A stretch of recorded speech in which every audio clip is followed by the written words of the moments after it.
Muy buenos días. Estamos en Foro Agropecuario, tratando siempre de aportar a los problemas profundos de uno de los sectores más importantes de la patria, porque no se puede ser egoísta. No se puede decir que los médicos son los héroes de la pandemia. No se puede decir que los agricultores son los héroes de la alimentación contra la pandemia. Habría que hablar de los que recogieron basura. Pero también había que hablar de la parte mala, de un gobierno actual del señor presidente Lenín Moreno, que hoy hace publicidad con los ancianitos, con los viejos, con los viejitos, con los de la tercera edad, vacunándose, cuando se quiso lavar las manos como Pilato, diciendo que la culpa la tenía el ministro Ceballos. Y él le contesta de allá: yo hice lo que usted tiene que hacer. Para tratar temas tan profundos del ser humano, hemos invitado a Santiago Pérez, antropólogo. Además de eso, director de Clima Social, que también es calificada la empresa de él como una de las encuestadoras por el CNE. Pero vayamos más allá del proceso electoral. Eso se va a dar el día 11, irremediablemente, con un Consejo Nacional manoseado, tanto para uno como para otro. Bienvenido, Santiago, a Foro Agropecuario, donde nos ven, sobre todo, especialmente, sectores del maíz, arroz, banano, lecheros. Ayer hubo un foro agropecuario de todos los lecheros del Ecuador. Bienvenido, Santiago, y tu presencia aquí, más que nada, eres un ser humano que estudia al ser humano, que ves y tratas de llegar a saber qué es lo que necesitamos los ecuatorianos, pero la mayoría de los ecuatorianos, no las élites. Y ojalá que haya élites deportivas, élites culturales, élites sociológicas, no élites de una argolla que trata solo el bienestar para ellos. Bienvenido. Quisiera saber primero, ¿cómo ves al pueblo ecuatoriano? ¿Está alegre, está feliz, está deprimido? ¿Cómo espera el proceso electoral ese pueblo al que amamos tanto y que tanto ponderamos y esperamos que nos den el voto, dicen los candidatos? Hola, buenos días, Leonardo, muchísimas gracias, saludos a todos quienes nos ven a través de Foro Agropecuario. Si nosotros hacemos investigación social y lo que buscamos es desarrollar herramientas que nos permitan conocer cuáles son, determinar cuál es el nivel de información, los conocimientos, las opiniones, las percepciones que tienen las personas, el ciudadano, la ciudadana común. Lo que solemos hacer, de acuerdo, siguiendo con los parámetros de la metodología de la investigación científica, es tratar de aproximarnos de una manera sistemática a estas opiniones y percepciones, realizando, cuando hacemos una encuesta, una muestra estadística que busca ser representativa de la población, que siempre, además en el Ecuador, hay que concebir a la población en una realidad fundamental, urbana y rural. Y sabemos que existe una proporción entre la población urbana y la población rural, y cuando tenemos una investigación buscamos que esta investigación tenga este equilibrio entre la población urbana, la población rural, para poder concebir adecuadamente la realidad social y obviamente los comportamientos políticos a partir de esa realidad social. Tú me hablas de la parte urbana y la parte rural. ¿Cómo sientes tú la parte rural? A ese campesino que no se le pagan los precios justos, a ese agricultor que te da de comer $1 el desayuno, $1 el almuerzo, $1 la cena, que con eso, como dice el refranero, ni mi abuelita come. Son $3 por 18 millones hoy en día. Ayúdame a sacar de la duda.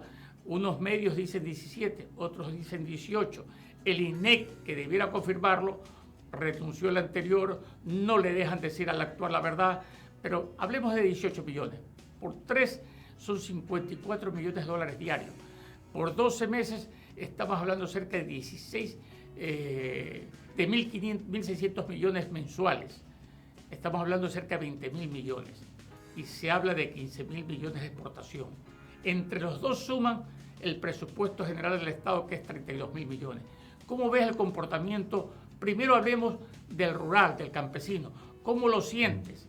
¿Lo sientes optimista? ¿Erguido como era el campesino anterior, orgulloso de ser montuyo? ¿El indígena orgulloso de su etnia? ¿O está golpeado en el alma, que es mucho más fuerte que estar golpeado en el bolsillo?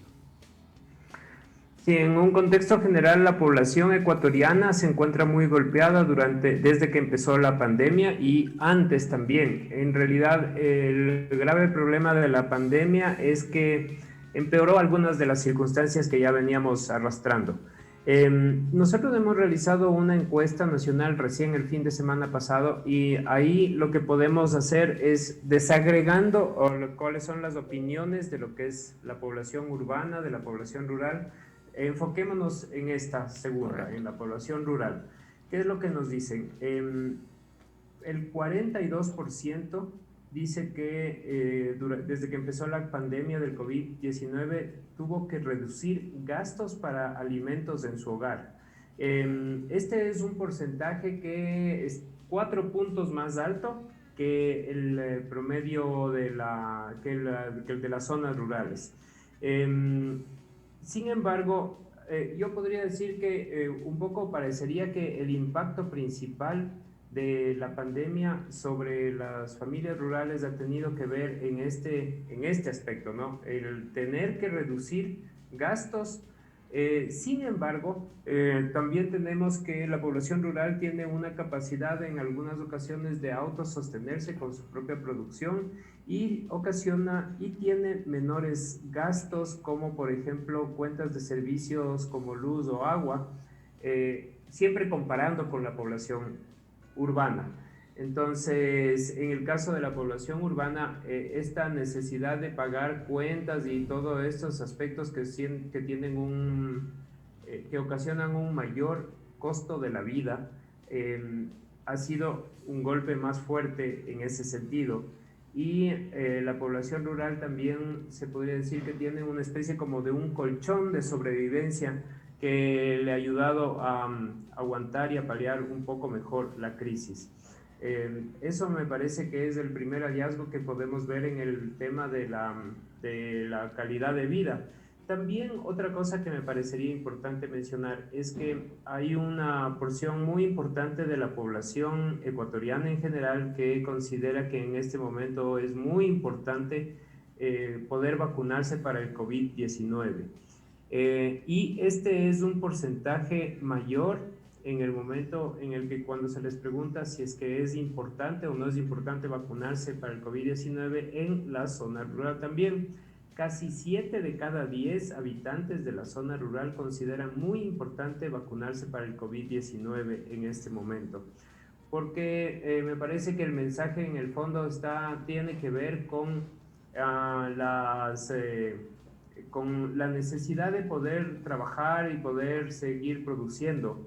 Y creo que ese es uno de los temas más importantes que se está estableciendo en este momento. Tener un plan de vacunación ordenado, racional y que nos vaya dando ciertas seguridades para saber cuándo vamos a poder ayudar sobre todo a nuestros adultos mayores.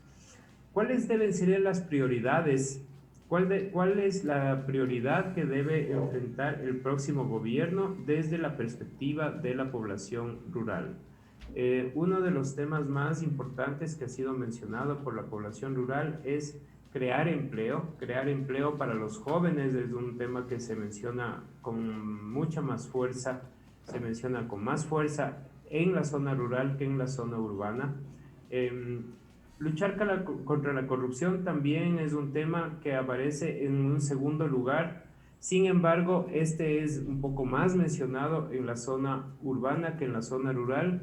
Y también otra cosa interesante es que el tercer tema de demanda para la población rural es impulsar la agricultura y la ganadería. Y ahí tenemos una diferencia con respecto a la población urbana. La población urbana no ve tanto esta problemática cuanto otras que le aquejan, que tienen que ver, por ejemplo, con detener la delincuencia. Ese es un tema que suele ser más mencionado en la zona urbana que en la zona rural, mientras que, como digo, en la zona rural es más mencionado la necesidad del impulso a la agricultura y la ganadería, siendo la tercera demanda luego de crear empleo y luchar contra la corrupción que plantea la población rural para el próximo gobierno. Santiago, yo quisiera que me explicaras algo, y especialmente al foro, a las personas que nos escuchan. Me hablas de lo rural, que lo entiendo perfectamente porque recorro el país permanentemente, incluso en pandemia. La semana pasada estuve 3 días llegando hasta Puerto Viejo, Manabí, y no me extraña porque ya lo he hecho. Tú llegas a la cadena, pagas el dólar que le toca pagar a la provincia del Guaya, has pagado ya 2 peajes para llegar a Pedro Carbo, que a duras penas son 120 kilómetros. Tú coges la provincia de Manabí, llegué hasta Manta, regresé a Puerto Viejo, fui hasta Chone, regresé de Chone otra vez a la provincia del Guaya y pagué 50 centavos de peaje por 300 kilómetros de ida y 50 centavos de peaje de regreso. Eso nos indica que pareciera que estuviéramos en estados independientes, que no fuera la República del Ecuador, sino Estados Unidos del Ecuador. En Guayas pagas una cantidad de peajes bárbaros y en cambio en Manabí no lo pagas. ¿Por qué ese comportamiento de las autoridades? ¿Por qué ese comportamiento de las autoridades provinciales de prefectura con convenios del Ministerio de Obras Públicas? ¿Por qué unas provincias pagan más en menos kilometraje? Yo voy a Balsar a trabajar todas las semanas. Tengo que pagar 2 peajes, 2 de ida, 2 de regreso, $4. En Manabí con $1 tendría resuelta la situación. ¿Cómo ves tú esa parte de ahí? Me parece que es el reflejo de las desigualdades que tiene el Ecuador y también de las diferencias, ¿no? Porque no es lo mismo cuando hablamos de la población urbana o rural, perdonen, de la sierra o de la costa, que tienen problemáticas también muy específicas. Hay también otra cosa que me parece que todavía está en discusión y que tendría que ser profundamente revisada, porque nosotros trabajamos bajo una dinámica de lo que establece el INEC como parroquia urbana o como parroquia rural. Sin embargo, hay algunas parroquias que ya se han urbanizado. Por ejemplo, es el caso de la parroquia Calderón en Quito, que fue una antigua parroquia rural, pero que ahora es un sector completamente urbanizado. Ya prácticamente no existe una zona rural dentro de la parroquia Calderón, que sigue siendo considerada desde la clasificación del INEC como parroquia rural. Entonces, me parece que en este momento una de las cosas que ameritaría y que debería enfrentar el próximo gobierno es una seria, profunda reorganización territorial, buscando dar equidad a los territorios y sobre todo tomando en cuenta estas cosas que señalas, como por ejemplo el tema de los peajes. A veces quienes transitamos por las carreteras ocasionalmente no nos podemos imaginar lo que significa hacerlo cotidianamente para sacar los productos y el costo que se agrega dentro de que se debe agregar a los costos de producción, el del tema de transporte de los productos, de los alimentos, de todos los insumos que se necesitan para la producción agropecuaria.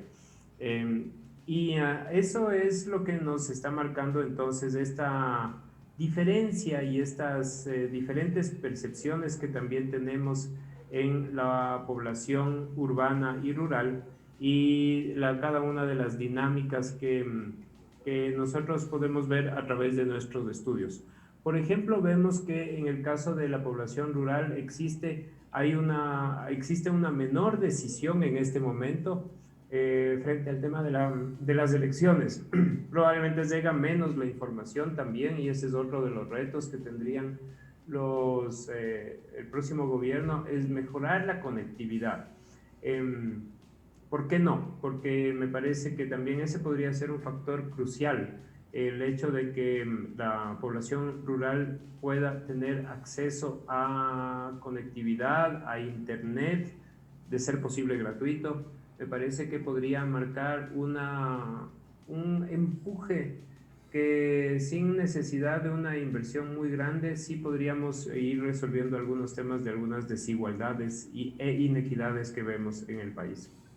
En estas desigualdades, inequidades que tú lo confirmas y lo vemos todos, lo sentimos, incluso los dos candidatos están preocupados de ofrecer más allá de lo que pueden dar, pero tratan de buscar los votos. Te hago una comparación pequeña. Tú dices que hay que ordenar el plan territorial. Para eso, el mapa territorial, para eso tenemos un ejemplo, lo que era la parroquia Durán hace 40 años, con su famoso club ferroviario y cruzando la Gabarra. Posteriormente, ya con el puente, lo que era el Cantón Durán, primero empezó con 5.000, 10.000 personas la parroquia. Estamos hablando de hace 40 años. Luego como cantón pasó pues de 50.000, lo que se pedía, 20.000, 25.000, 50.000 personas. Hoy Durán tiene 550.000 según el INE. Es la sexta o quinta ciudad del Ecuador, no en industria, no en agricultura, no en construcciones, en ser un dormitorio viviente. ¿Cómo ves tú ese? ¿No puede ser eso un estallido social en un momento dado sin servicios básicos, con la droga, con el Cerro de Cabras, donde que se disputan territorios, e incluso desde la cárcel y hasta políticos? Tú no puedes pensar, hombre que estudia al ser humano, que eso puede ser un estallido en un momento dado que llega incluso hasta Guayaquil. Sí, yo quisiera mencionar otro caso parecido, también con sus características bien específicas para el caso de la sierra, que se está presentando en la frontera entre el Distrito Metropolitano de Quito y el Cantón Mejía, cuya capital es Machachi. Existe en la parroquia Cutuglagua los antiguos terrenos de lo que en algún momento fue el INIAP, Instituto de Investigaciones Agropecuarias. Fui ministro de Agricultura. Lamentablemente ha sido abandonado.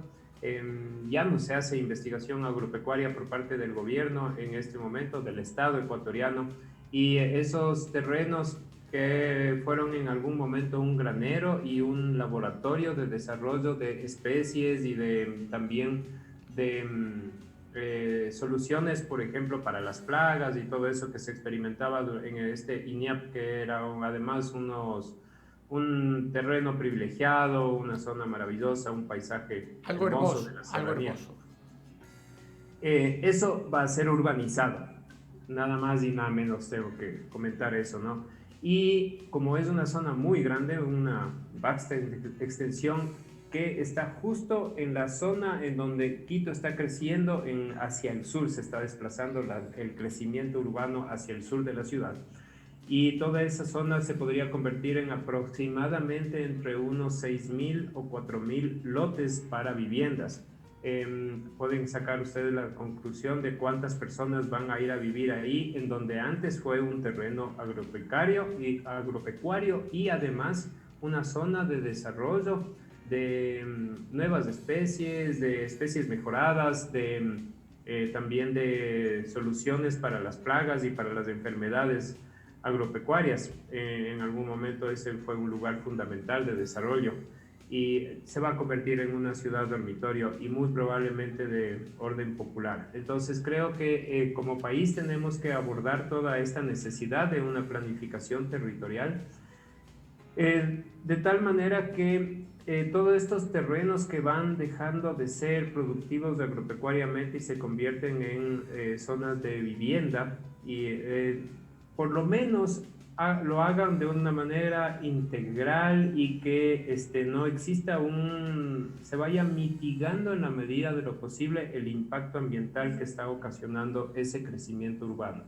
Así como en Quito, en Guayaquil, que hemos analizado, también como en el caso de Durán, tantos otros casos se están provocando en todas las ciudades del país. Las capitales provinciales en general todas se encuentran en un ritmo de crecimiento muy grande, por ejemplo Santo Domingo, y ese crecimiento se da sobre la frontera agrícola. Y me parece que ahí hay todo un gran reto que me parece que los gobernantes del Estado deberían asumir como una política pública de una manera prioritaria. Santiago, nos quedan escasos 2 minutos y medio. Te agradecemos la invitación. Hemos hablado del ser humano, del sector rural, hemos hablado de la invasión del campesinado a las ciudades. En 2 minutos que nos queda, tu perspectiva de esa encuesta que acabas de hacer reciente con relación al 11 de abril. En 2 minutos, sobre todo, ¿qué mensaje le dices? No es que hablo de egoísmo, ni hablo de favoritismo. ¿Qué le dices al sector rural especialmente? Porque este es un programa dedicado para ingenieros, académicos, campesinos, agricultores, indígenas, que tienen que ver con el agua, con la tierra, con la semilla y con la alimentación. Bien, nosotros hemos hecho esta encuesta en la que les hemos preguntado a las personas a quienes visitamos en sus hogares por quién votarán en la segunda vuelta del domingo 11 de abril. Estamos claros y conscientes, y quisiera resaltar y reconocerlo, que la zona rural es una zona que demanda una envergadura muy importante para hacer un operativo de campo, y a veces no alcanzamos a llegar en toda su profundidad a la zona rural. Probablemente tenemos una mayor representación sobre todo de las cabeceras parroquiales rurales, no tanto de la población más que está en los pequeños poblados o en los caseríos, etcétera, ¿no? Y tampoco en fincas o zonas ya propiamente agropecuarias. Sin embargo, de alguna manera esta población rural nos está mandando también un mensaje. ¿Qué es lo que tenemos en este momento a nivel nacional para la intención de voto por los para presidente? El binomio Andrés Arauz Carlos Rabascal de Centro Democrático tiene el 34%, 34%. El binomio Guillermo Lazo Alfredo Borrero tiene el 27%, un 20% estaría inclinado a votar nulo, el 17% dice que todavía no ha decidido, y un 2% dice que dejaría en blanco la papeleta. La indecisión es un poco mayor en la zona urbana que en la zona rural que en la zona urbana. Y también lo que vemos es que en la zona rural se comporta más o menos de la misma manera que el promedio nacional la intención de voto en este momento, con este ingrediente de que existe una mayor indecisión. Y también otra cosa importante que también hemos notado, existe un porcentaje algo mayor de voto nulo en este momento que en la zona urbana frente a la zona rural. Esto se debe a que me parece que también está influyendo la zona rural de la sierra, en donde el candidato Yacu Pérez obtuvo una votación muy alta. Yacu Pérez fue el más votado de la zona rural, gracias al voto de la zona rural de la sierra principalmente, y al voto de la zona de la población indígena. Y lo que estamos viendo es que esta población que votó por este candidato no encuentra en ninguna de las dos opciones de la segunda vuelta todavía una opción válida para apoyarla. Sin embargo, todavía no está dicho nada. Me parece que es importante que tengamos en cuenta, porque hay que todavía ver un poco cómo se desarrolla la campaña. Todavía no se puede establecer un pronóstico con precisión. La diferencia entre el primero y el segundo es que tenemos 7 puntos de diferencia, pero que todavía existen 17 puntos o un poco más en realidad, 20 puntos, 20% de personas que todavía tienen que tomar una decisión y que no lo han hecho en este momento. Entonces, yo creo que tenemos que todavía ver cómo se desenvuelven las campañas, y en los próximos días tendremos como una mayor firmeza en la decisión. Todavía, insisto, no creo que podemos hacer ningún pronóstico, ningún vaticinio de cuál va a ser el resultado electoral. Esto es como los partidos de fútbol, hasta el último minuto se va a estar se va a estar peleando, se va a estar buscando los últimos votos y vamos a esperar a ver cómo se van desenvolviendo las campañas electorales. Santiago, te agradezco mucho. Quiero terminar con unas palabras deportivas porque amo profundamente el deporte. Que sea un juego limpio y que no se gane con los árbitros ni con las canchas inclinadas. El Consejo Nacional Electoral ha dejado mucho que desear. Que gane lo que el pueblo decida. Muy agradecido de tu invitación, sobre todo porque hemos tratado las partes intrínsecas del ser humano, del sector rural, compaginado con el citadino, que gran porcentaje del citadino proviene justamente de las migraciones campesinas porque son abandonadas. Que tengas éxito en tus investigaciones y un placer enorme haberte tenido, Santiago. Muchísimas gracias, Leonardo. Ha sido un gusto grande y ha sido también un reto poder abordar un poco nuestros estudios desde la perspectiva de la ruralidad y mirar, poner un poco de foco en la realidad agropecuaria del Ecuador. Así que nos quedamos un poco con ese reto para seguir profundizando esa información y más allá del contexto político, electoral, podríamos conversar en el futuro sobre más de lo que nuestras investigaciones han arrojado a propósito de esto. Muchas gracias. Gracias, Santiago. Un saludo a todos los que están conectados a nuestro programa. Les recuerdo que nos pueden sintonizar todos los miércoles y viernes en vivo a las 7 de la mañana por Facebook como @productora TV Digital y por YouTube como el canal TV Digital.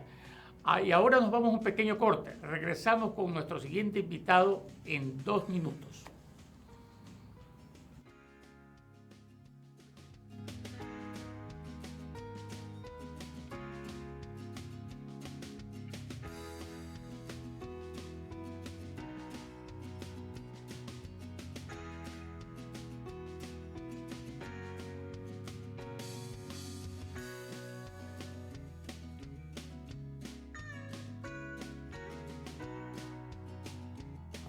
Inicio del espacio publicitario. Inicio del espacio publicitario.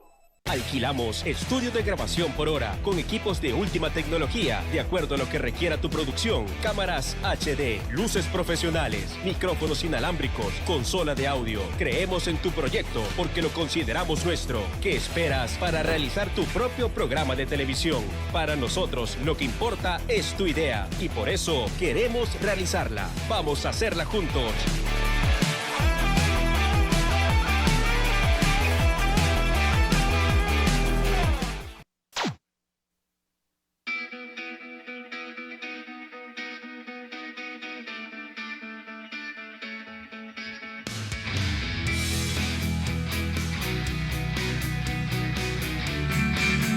Acuérdate de mí en tus horas sombrías, en tus horas de dicha, acuérdate de mí. Amigos ecuatorianos en todo el mundo, los saluda Priscila Mar, cantante ecuatoriana. Los invito cariñosamente para que sintonicen Canal TV Digital en YouTube, Productora TV Digital en Facebook y Canal TV Digital en Instagram, todos los días sábados a las 11 de la mañana. Hola amigos, soy Johnny Elías. Hago extensiva la invitación a todos los cantantes de Ecuador y el mundo entero para que estén con nosotros todos los días sábado a las 11 de la mañana. Cultura Musical es un programa diseñado para ustedes, los artistas nacionales, en el que podrán interpretar temas de nuestro lindo Ecuador con acompañamiento en vivo. Con amor, hoy yo quiero cantar. Hola, saludos cordiales. Yo soy Marcia Casanova, voz y ternura de la canción.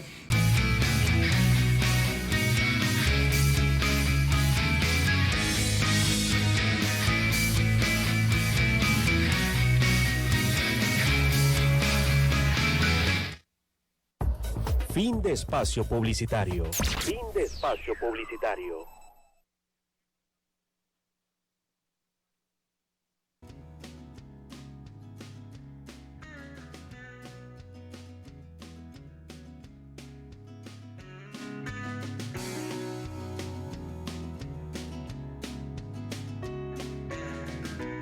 Continuamos con Foro Agropecuario. El día de hoy también nos acompaña Diego García, asambleísta por Imbabura del Partido Revolución Ciudadana. Bienvenido, Diego. Estás tú en Foro Agropecuario, un placer enorme tenerte. Nuestra primera pregunta es, ¿qué hace los asambleístas en los últimos días de Pompeya, dice el refrán. Muchísimas gracias, Leonardo. Un saludo muy cordial a todos quienes hacen TV. Realmente los medios digitales pues dan la alternativa para darnos a conocer a nivel nacional. Muchísimas gracias por la invitación. Siempre pues nosotros desde la Asamblea Nacional estamos haciendo un trabajo, primero por la situación de la pandemia, pues hemos tenido que también acudir a todo lo que es el teletrabajo, haciendo algunas acciones que nos permite de una u otra manera cumplir nuestras funciones. Lamentablemente pues la Asamblea Nacional ha afrontado varios escándalos de diferente índole que lógicamente ha disminuido esas funciones de legislar y fiscalizar y lógicamente esa es una realidad que vive la Asamblea Nacional. Muchos proyectos de ley han sido, inclusive pues duermen en los sueños de los justos. No hay interés de la Asamblea Nacional tratar de generar, de ejecutar, de construir estas leyes que van en beneficio del país. Lastimosamente pues no existe una agenda legislativa que nos ha permitido pues hacer ese trabajo de legislar, que es una de las funciones más importantes de la Asamblea Nacional. Lamentablemente pues el comportamiento negativo de unos pocos asambleístas, creo que eso hace que recibamos todos una injusta calificación, y no solamente en forma de asambleístas, sino también la institución como tal se valora injustamente. Por la culpa de uno, pues nos involucran absolutamente a todos, y eso realmente es muy complejo. Lamentablemente la Asamblea Nacional en todos estos casi ya 4 años de gestión se ha convertido en la asamblea de sacar exhortos, de sacar resoluciones que muchas de las veces pues quedan en saludo de la bandera, no son acciones que vayan encaminados al fortalecimiento de una agenda legislativa, al fortalecimiento de leyes que la gente, que los ecuatorianos necesitamos. Desde ese punto de vista creo que es importante también hacer una autocrítica, porque habemos muchos asambleístas que hemos presentado proyectos de ley, pero como no es de interés tanto de la parte legislativa como del ejecutivo, pues están ahí, no duermen en el CAL, se hace algunas situaciones, pasa el debido proceso a las comisiones, no se genera absolutamente nada. Pues hay casos que se han presentado en proyectos de ley desde el año 2017 y que recién se están aprobando en las comisiones del informe para el primer debate. Con esa situación pues como que desdice mucho de la eficiencia, de la eficacia que debe tener la Asamblea Nacional para hacer un trabajo eficiente y lógicamente pues en función de eso cumplir a cabalidad del mandato popular. Por eso es una calificación, diría, injusta por tantos problemas que ha tenido la Asamblea Nacional. Desdice mucho de la labor que debe hacer la Asamblea Nacional. Como decía anteriormente, pues pagamos justos por pecadores. Esta realidad hace que baje la participación, inclusive, Leonardo, en la vida pública del país, de ciudadanos que quieren involucrarse en la política, pero que tienen valores éticos y ellos no se involucran en la vida política. Adicionalmente, pues se genera un debilitamiento institucional. Se ha posicionado en la memoria colectiva de que la Asamblea Nacional no sirve absolutamente para nada y que inclusive la eliminación de la Asamblea Nacional pues permitiría también un ahorro en el erario nacional. Todas estas realidades llevan a que la población, inclusive más joven, huya de la política porque tanta cosa, tanta situación negativa, tanto problema, situaciones que de una u otra manera involucran negativamente a la acción de la Asamblea Nacional, hace que los políticos no tengan también una participación real en la vida política del país. En este contexto, Leonardo, sí creo que se debe destacar que algunos asambleístas en este proceso, aprovechando inclusive el proceso electoral que tuvimos en febrero, han tomado varias decisiones, unos de reelegirse, otros no lo hacen por disposición constitucional y otros pues preferimos retirarnos de la Asamblea Nacional a pesar de que podríamos hacerlo nuevamente.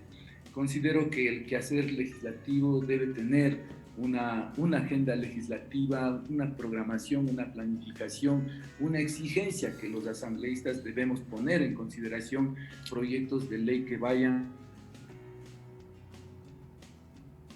a la de vida de la gente. Debe haber políticas públicas legislativas encaminadas a esos aspectos, porque esa debe ser la función de un legislador. Además de eso, la función de fiscalización, pues a veces esas mayorías móviles impiden hacer una fiscalización correcta, una fiscalización como debe ser, y de esa manera pues tomar acciones en función de lo que manifiesta la Ley Orgánica de la Función Legislativa, su reglamento y las normativas internas. Lógicamente, pienso yo, y es un criterio muy personal, Leonardo, que la función legislativa en estos 4 años quedamos debiendo al pueblo ecuatoriano. Diego, a confesión de parte de la ley de prueba, eres un caballero, lo has dicho, han quedado debiendo. Sí, han quedado debiendo, hay sus excepciones. El pueblo ecuatoriano conmigo fue muy generoso. Fui asambleísta nacional, lo que es equivalente hoy día, en aquella época congresista nacional, a inicio de las décadas del 80. Lo volví a repetir en el 90. Nadie está libre de tirar la primera piedra. Hemos cometido errores en la vida, pero el balance hace que uno se pueda incluso dirigir un programa hoy en día con esa voluntad de civismo, de patriotismo que encontramos en ti, encontramos en otros legisladores de diferentes tendencias de la Revolución Ciudadana, como el caso tuyo, social cristianos algunos, creos algunos. No creo mucho en esos independientes que se cambian y van de un lado a otro, mayorías móviles necesarias para conseguir la importación incluso de vehículos para discapacitados. Eso es verdaderamente algo desagradable. Pero debo preguntarte algo. Cuando yo estaba ahí, recuerdo que uno de los grandes, varios legisladores de la zona norte del Ecuador, tanto de Imbabura como de Carchi, Proaño Maya, Rodrigo Suárez Morales, compañeros míos en el Parlamento, hombres de talento, de enjundia, con ganas de fiscalizar. No lo veo hoy día. Veo que un defensor del pueblo hace una denuncia en la Fiscalía por los motivos de octubre. Sale el comando conjunto, sale la policía. Bueno, ellos tienen la disposición de acatar lo que manda el mandatario. Han salido a defender al mandatario. Pero yo me pregunto, ¿no será que tú como diputado de Revolución Ciudadana, otros diputados, otros asambleístas, como les gusta que los llamen ahora, nombre que yo respeto pero detesto, porque está tan devalorada la asamblea, con todo el respeto, Diego, estás invitado aquí para que nos ilustres, no jamás para hablar de ustedes, pero tengo que decirles la verdad. ¿Tú no crees que la asamblea, que tú lo acabas de decir, está dedicada a dar resoluciones, condecoraciones, palabras de bienvenida, etcétera, etcétera? No pueden hacer un exhorto de que el presidente de la República no debiera permitírsele salir del país con la catástrofe de la pandemia que hubo el año pasado a finales de febrero, que se inicia con la llegada de la señora de España y se desata, donde hemos visto que la funda de los cadáveres eran un negociado, las mascarillas un negociado, la caja para enterrar a los muertos fallecidos de cartones, los cadáveres desaparecidos, toda un morbo, toda una confusión que llega al extremo de la vacuna, donde el presidente dice que la culpa es exclusivamente el ministro. Logra hacerse un lavado de manos y el ministro le contesta un Twitter que no sabemos si es montaje o verdad, que la culpa es del presidente porque el presidente dijo tal cosa. ¿Cómo no es posible que salga un exhorto? No puede salir un mandato porque tiene que haber un juicio político. Yo fui parte de un juicio político a un vicepresidente de la República. Conozco, sigo leyendo la Constitución, sigo alimentando.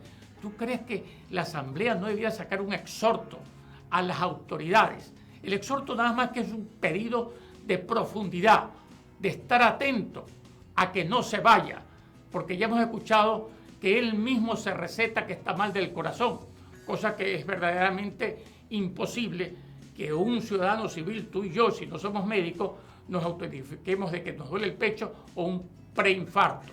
Entonces, ¿tú no crees que debieran tratar este tema más a profundidad, olvidarse tanto de los ministros y encontrar al verdadero responsable del caos en que tiene asumido el país?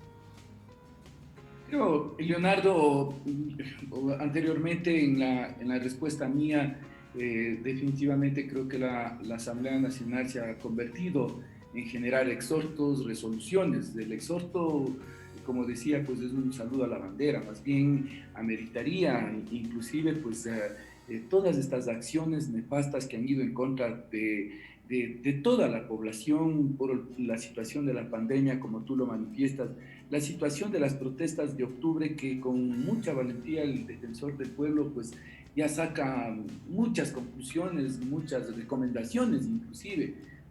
Ahí se generan también asuntos de crímenes de lesa humanidad, hay muchos heridos, muchas pérdidas de vidas humanas, gente que ha perdido sus órganos como los ojos, la vista. Bueno, son problemas gravísimos que ha convulsionado al Ecuador. Y con esa problemática que de convulsión social, no solo ameritaría un exhorto al presidente de la República, sino también ameritaría un juicio político al presidente de la República por esa pérdida primero de liderazgo. No hay administración del gobierno, el Estado está en obsoleta, se ha destruido todas las políticas públicas, no hay presencia de Estado, peor ejecución de políticas públicas y lógicamente pues ha habido convulsión social en el país por el hecho mismo de la pandemia, por el hecho de las protestas. Sabemos todo a nivel nacional e internacional la problemática que ha tenido el Ecuador y muy, muy sorpresivamente una cosa se dice ahora, en 5 minutos se cambia. Antes era el responsable, por ejemplo, de las vacunas el ministro de Salud, ahora resulta que, como tú lo manifiestas en un Twitter del ministro, dice que no, que le obedecía a las acciones del presidente de la República. Se dice de que se va a traer las vacunas, no llegan las vacunas, si llegan solamente a personas privilegiadas del entorno del presidente, no hay un plan de vacunación. Después de tanto tiempo el presidente se entera de que no ha habido un plan de vacunación. Realmente no hay liderazgo. Todo el mundo quiere hacer lo que quiera y ya meritaría no solamente, Leonardo, un exhorto por parte de la Asamblea Nacional, sino sería un juicio político. Lamentablemente esas mayorías móviles no permitirían tener los suficientes votos para hacer un juicio político, pero en todo caso, pues el gobierno nacional nos ha sumido en estos problemas, en estas convulsiones sociales. La pandemia, planificación sin ninguna programación, no hay atención al personal de primera línea, a los profesionales de la salud,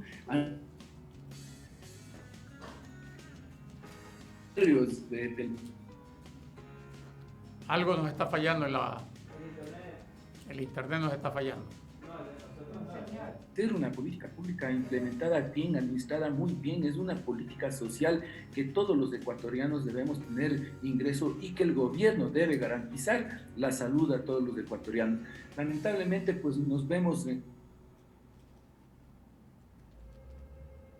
no hay un buen ministro que lidere, que programe, que planifique esas políticas públicas y nos vemos todos afectados, Leonardo.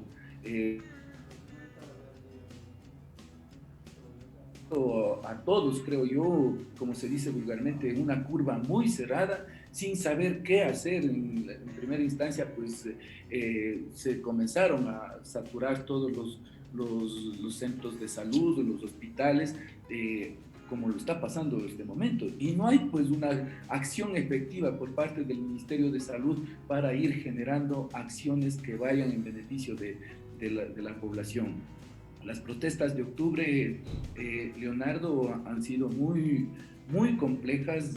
Eso nace a raíz de la movilización indígena que inició en rechazo a las medidas económicas adoptadas por este gobierno, percibidas como inaceptables ante la situación de crisis económica que vivimos los ecuatorianos, y eso desembocó en una convulsión social muy complicada, muy compleja, y eso pues ha traído consecuencias graves.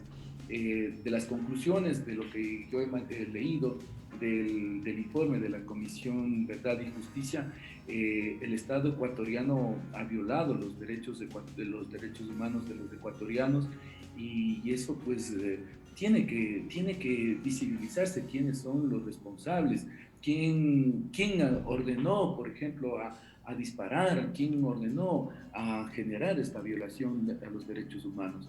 Son convulsiones sociales muy graves, Leonardo, que lamentablemente pues el gobierno no ha sabido salir como debería haber salido, con políticas públicas bien administradas, bien planificadas, bien programadas. Creo que el gobierno nacional también duplica en deuda al gobierno ecuatoriano. Diego, te quedamos agradecidos que hayas participado en el Foro Agropecuario. Lamentablemente el tiempo es corto, pero tú has sido concluyente. Y me dirijo a los asambleístas electos. Si en la historia se dieron golpes de Estado con pretexto de tumbar a Jaime Roldós en su momento, de tumbar a más tarde casi con una intentona en Taura Febres Cordero, más tarde de sacar a Alberto Dají, posteriormente de tumbar a Abdalá Bucarán y de tumbar a Lucio Gutiérrez, y casi también hacer una sonada en septiembre al presidente Correa. Yo creo que el actual presidente debe ser juzgado porque está calificado el peor de la historia. Debe haber un juicio político contra él, y ojalá que se sumen todas las fuerzas políticas y no haya conveniencia. Te quedamos agradecidos. Tu palabra final en 30 segundos para el Foro Agropecuario.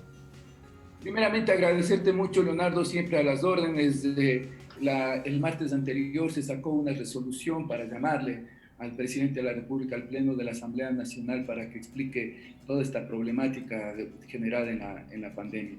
Manifestarte ese agradecimiento especial. Tendremos la oportunidad de tener unos minutos más en algún momento que tú lo decidas, pues para seguir analizando, para seguir diciendo las cosas como tienen que ser, con verdad y con justicia. Un homónimo del informe del Comité Especial que trató la problemática de octubre. Muchísimas gracias, Leonardo, siempre a las órdenes, y un abrazo a la distancia. Gracias, Diego. Hemos llegado al final del programa Foro Agropecuario, pero antes les recordamos que nos pueden sintonizar todos los miércoles y viernes en vivo a las 7 de la mañana, por Facebook como @productora TV Digital y por YouTube como Canal TV Digital. Por favor, cuídense y cuiden a su familia para poder volver la mirada al campo. Los esperamos en Foro Agropecuario.